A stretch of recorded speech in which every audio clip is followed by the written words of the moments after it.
আমাদের পুটসুরি গ্রামের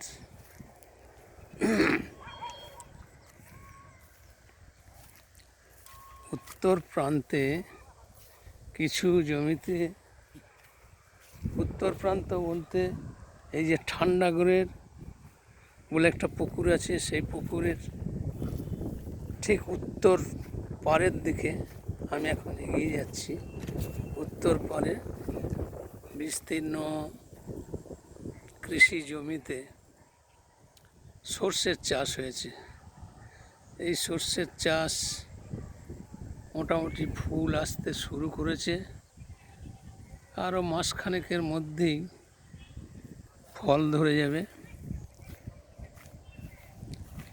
কৃষকদের এটা একটা খুব মূল্যবান চাষ, যদিও আরও বহু জমি খালি পড়ে রয়েছে, সেইভাবে চাষ হয়নি।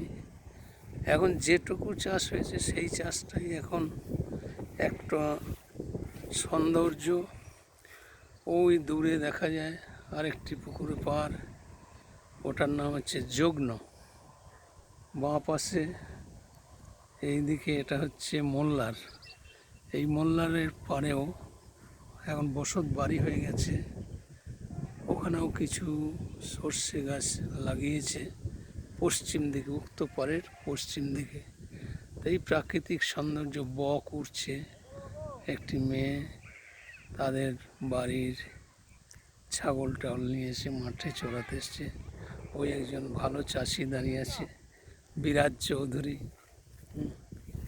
বিরাজ চৌধুরীর এখন জমিতে সেচের জন্য এসেছে, আমিও এসেছি একটু।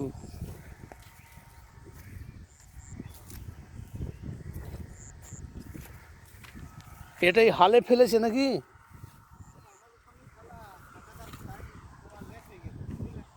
ছাঁচ দেয়নি এখনো একবারও?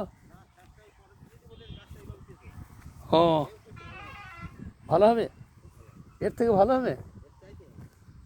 তা এখন আর চাষ দিতে হয় না? হ্যাঁ, আঁচড়ে সর্ষে।